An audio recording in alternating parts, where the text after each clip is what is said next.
Hey, and welcome back to Serenity with Lawna. Today we are going to be talking about the grief process that I experienced and really it, what part it had in my life over the last year, but definitely since my diagnosis took place, which was in July of 2023, and through that, it hasn't been a linear process. I don't think it ever will be a linear process, but we've been able to work through those challenges as a family unit. But I obviously had a lot of work that I had to do individually and personally because it's a very personal individual kind of process, and nobody can really prepare you for it. I mean, I can sit here and tell you the things that I did and the feelings I had, but your experience may be completely different, and that is okay. I think having these conversations really is more about realizing that it's okay, how things show up in somebody's life, or how they're going through it, to embrace it and hope that there is strength and courage to find the solutions that do work for that person.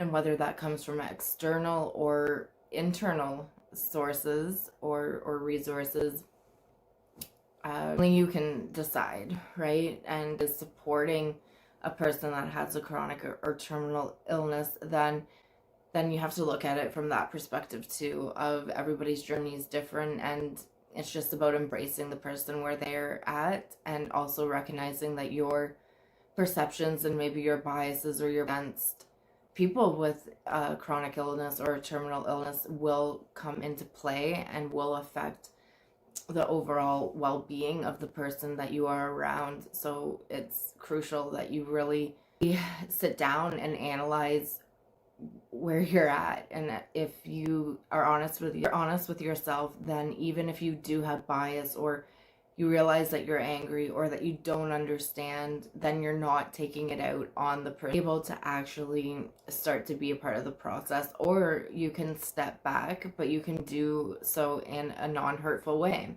Joining me from my bed today, it's just not a good day. I got up, I was able to do a couple of things. It is the weekend, do my normal morning routine, and then I was able to get a couple of tasks accomplished, but by noon hour I was completely exhausted, and I'm ready to check out right now, but I still have things to do. Yeah, life doesn't stop. So I'm trying to just take a moment and realize that I don't have to do it all. That I have a partner that is so willing to help and is so thoughtful and mindful to me not feeling well, and today is just one of those days. So I'm going to try to embrace it with positivity in hopes that I can recuperate faster and be able to do more tomorrow, because if I don't, then it's just going to be a constant cycle of burnout, and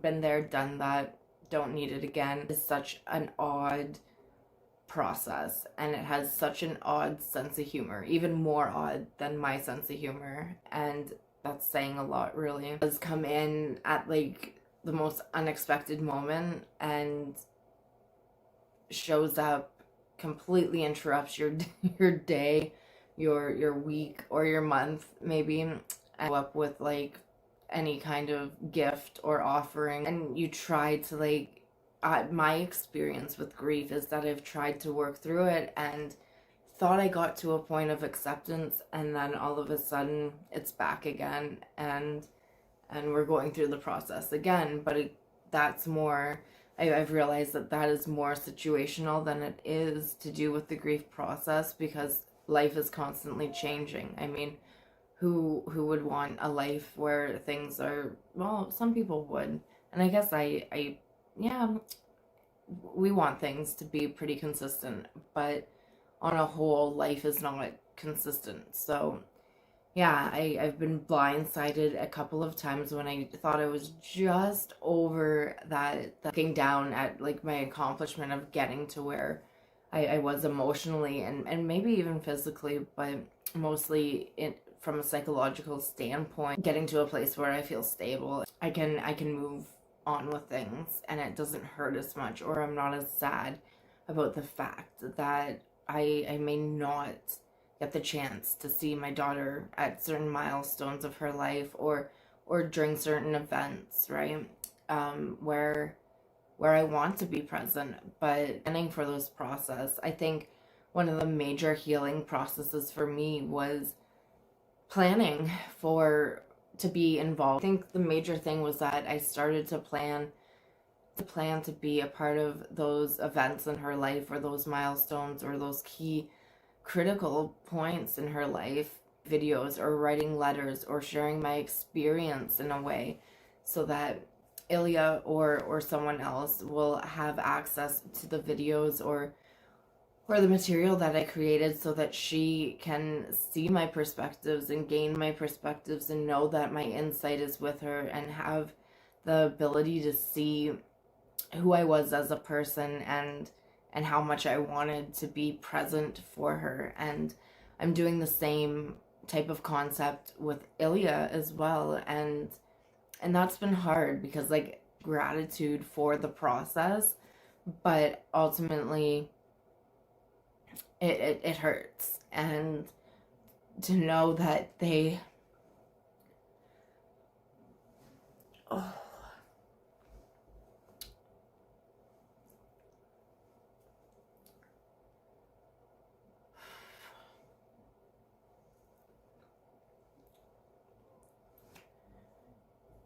to know that they have to navigate life on their own, and I won't be able to walk with them through it. Obviously, that component gets to me. But so with the gratitude, there is that element of I'm jealous, and I just want to be there. I love them so very much. Stop. Okay. Journey. Like, what's the point of doing your makeup when you're just gonna end up crying for whoever to see? There comes a time when that grief is expected, and I'm able to walk through the anger and the sadness and the low points with more clarity, and that also helps with my relationship with my partner, and how I'm able to express myself on really low days like today, and say, you know what, this is probably going to be my limitation, and I'm sorry, and I want to be able to do more, but how can we plan a way to really utilize our resources in terms of energy and strength and capability, to do the things that we need to get done, right? Especially with having such a young child in the house. Losing my independence has also been, I guess, a blessing, because I was overly independent, and sometimes that was to my own detriment. So having to slow down and really focus on the little things that matter, and the little steps and the little process for someone with my condition, or I'll just speak from my experience, I guess. For me to get up some days and even get dressed, it feels like I've just run 5 miles and more. So I have to be constantly thinking in advance how I'm going to accomplish a task, and that is exhausting too, because it's extra work. Most people are at the point where they're able to just automatically do something, and some days now, because of the medications, I'm able to, but most days I have everything, and I'm getting better at that.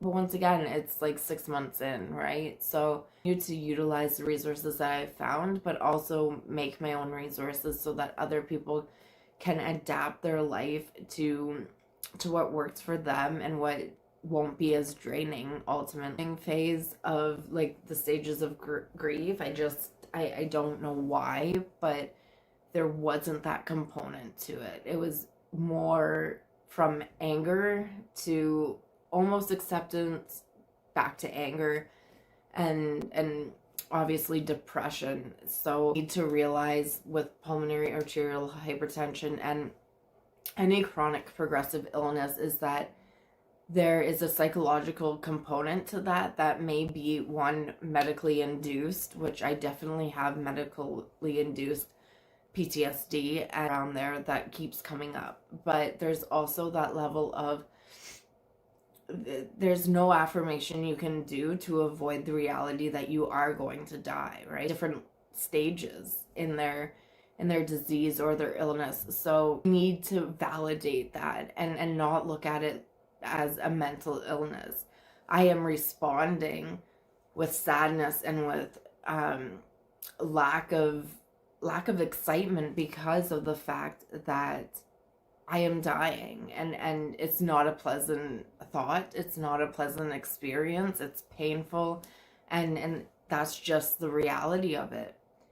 Once you take that component out of it and focus on the physical aspects first, and we learn to walk through them and how to not turn that into something that is negative or stigmatized or seen as there's something wrong.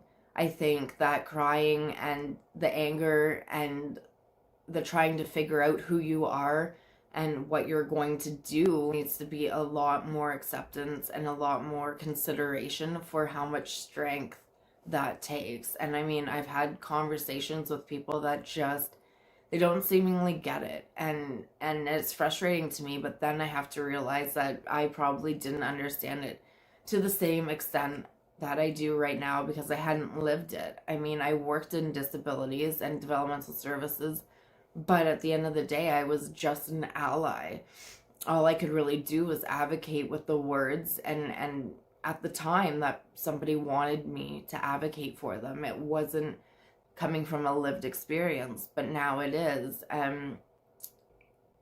It's amazing how many conversations are had about people with disabilities or about people with chronic progressive illnesses or terminal illnesses, and there's nobody of that demographic in the circle or at the table. So if you are having these conversations and you look around your table, you need to be asking yourself, hey, is there anyone here that's different than me and actually does have whatever you're talking about? Because decisions are ultimately made by people that, one, could have very ableist perceptions, unintentionally of course, but still ableist, and may not fill the greater need.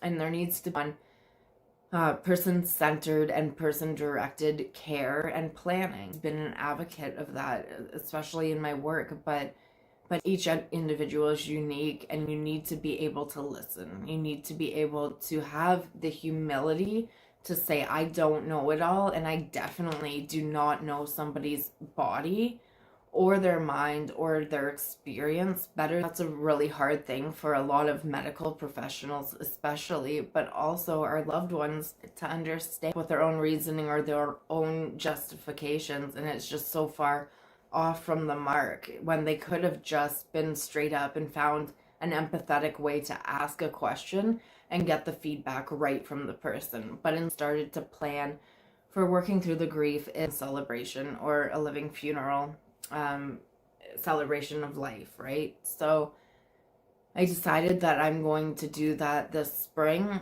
and we have the timeline of what my ultimate prognosis is. However, I want to be present, fully present, and fully engaged in a way that shows, one, that I am dedicated to the people that show up, and that I am committed to showing them how much I love them and how much I care about them and how much they've meant in my life or what they've given to me, because that's at the end of the day, all that matters. All the things, the money, all the bullshit, it does not matter. And I cannot stress that enough. And maybe other people feel differently about it, but that's where I have come to. It feels like my lips like falling off. Okay, I got it. A beautiful event. It's going to be held virtually, and whoever comes, and whoever doesn't, but it's also going to incorporate Zeta's first birth that I care about, and who seemingly care about me, that haven't met her at this point in time. So I would like them to join and be able to honor her, and also be able to record this virtual event, so that I haven't sent out the invitations yet, and I'm not sure how many people really know that we are planning this. It was going to be an in-person event, but the way that things are and how things fluctuate, I can't guarantee that I will be able to show up decently and in the way that I added some really cool components that I think I'm excited for, and I know that Ilya will be excited for. So that's been like, it's turning a sad but given thing into a positive experience, and something that we can look forward to and can also really cherish going forward in a way that helps other people go through their own grief process, because I would rather be here and starting those processes with people that I care about rather than leaving them to do it alone. So if they need me, I'm here and I'm able to talk to them and I'm able to go through it with them, instead of them hurting on their own. And not to toot my own horn or think that anybody's going to have an incredibly hard time losing me, but yeah. In one video, that's 4. Oh god, I hope somebody teaches Zeta to count. Anyway. Okay, it's really... working through the grief is really about small victories and celebrating those. And I've gotten better at it, so has Ilya.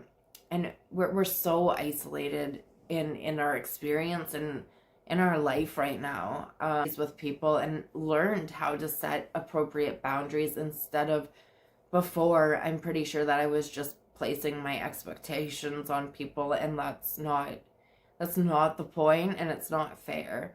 So I've learned how to really think about what makes me uncomfortable and be able to, one, point it out when it happens right away and say to do it this way, but that really hurt, and maybe we could do it this way going forward, and hope that the person really does respond to that, or to say, listen, I want you in my life, but this is something that has consistently happened. I'm able to show up in your life, help me do it. And if you're not able to, or if you behave in a certain way, that's it. And it doesn't have to be a big dramatic thing. It doesn't have to be hurtful. It's sensitive and it's empathetic and it's understanding. But it's putting that boundary, because there was a lot of energy suckers in my life that I needed to say goodbye to a long time ago. Or there's one particular person that I wanted to have a relationship with and I wanted to get to know. But every time they were introduced into a scenario or into my life, and basically I can't have the ups and downs. I can't tolerate them. It could pretty much kill me, and it's not worth it. Set those boundaries in place, and I can think of 3 people that I did this with.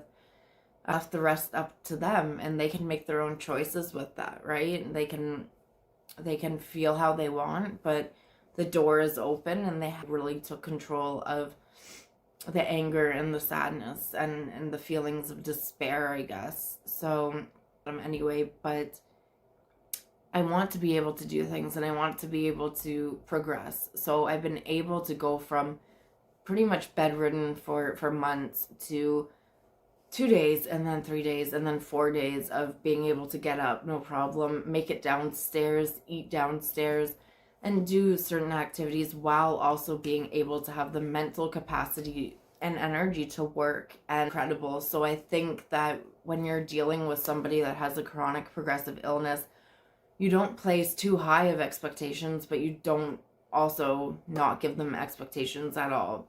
And I guess it has to align more with what they're wanting for their quality of life and what works for them. So those conversations need to be had, and that's the only way that things are going to progress for them, or they're going to be able to have that solace and that serenity within their living experience. Self-care is not selfish. I know that I say this so much, but I don't think people really get it. And sometimes we need to be taught the little processes that go into self-care, or that self-care is different for every single person. There's no one way to self-care, right? So it's the oxygen mask principle, essentially. It has to be. For caregivers of people that have chronic and terminal illness, there's times where I'm like, Ilya, just go. Just run. Do whatever you need to do. Take care of you, because ultimately Zeta needs us to functioning, somewhat healthy parents. And if he can be the physical aspect, then at least I can be mentally there and present. So we kind of counteract each other, or interact with each other that on that level, so that he's not expelling absolutely everything and I'm not giving anything. If you're a caregiver of somebody that has a chronic or terminal illness, then those conversations need to be had of how you're going to separate and balance the roles, and how you're going to communicate through that, because there's been some nasty times in this house, but ultimately everything is coming from a place of love and a deep commitment and reassurance that this is what matters and this is what we need going forward. So really amazing to experience those components. And I think once you get over the initial like, oh, this is happening, why is this happening? You can move into that place of, okay, maybe these were areas I needed to work on all along and I wasn't listening. So this is prime time, right? And I could be bitter and angry and sad and miserable and just stomp around and yell, and it's not going to get me anywhere, and it's not going to get me to a place where I want to be with people, or the ultimate legacy that I want to leave. I really, in dismantling ableism, I really want to just give people the tools, such as in this video, of how I walked through it, and the techniques and the strategies. And I probably can go more in depth at a later time, but this is like the start of it. It's just those simple concepts applied, practiced, and then executed and hopefully done on a rotating basis, and reprogramming myself how to deal with life, and taking anything personally along the way, because yeah, it is my life, but there's people in it, and I can't take anything they do or say personally, even though at the very beginning I was. And sometimes I still have the habit of falling into that, but I need to get out of it very quickly in order to be the most healthy version of myself. And I've met some people that are not able to do that, or that just brush it off and kind of dismiss it, and that's not the way that I want to go about your kind of opinion, or your preconceived notion of what they're experiencing, and opening those lines of communication, asking awkward, embarrassing questions that you may not want to ask, but ultimately will make your relationship stronger with the person that has a chronic progressive illness. And I found this a lot in the workplace. This is not a workplace video though, so we won't get into it, but I found that a lot of people just don't ask the questions. They end up having the conversations with somebody else, decisions are made or opinions are formed, and it couldn't be the furthest thing from the truth, right? So we need to get better at just owning our own part and saying, hey, I really don't get this. Can you explain it in a way that I would understand? Most people will do that, right? That's what most people want to do, and it takes any sort of conflict out of it, or kind of aggressive, forceful way of going about things. Anyway, this is getting into like the most ridiculous ramble ever, but this has shed some insight into how I am dealing with my chronic progressive illness that is in its end stages, and what I'm really working on a daily basis, and where I'm at. And hopefully you'll be able to learning tidbits from it and apply it to your life, because at one time or another, chronic progressive illness or terminal illness is going to touch every single person's life. Whether you are the person that is going to be suffering from the illness, or you know somebody that's close to you, or you work with somebody that's close. I think these are important discussions to have. We should have the same information, and it should be universal, even though that universal information needs to be into a person-centered or person-directed care or plan way. And that is it for Serenity with Lawna for today. Lots of light, love, and good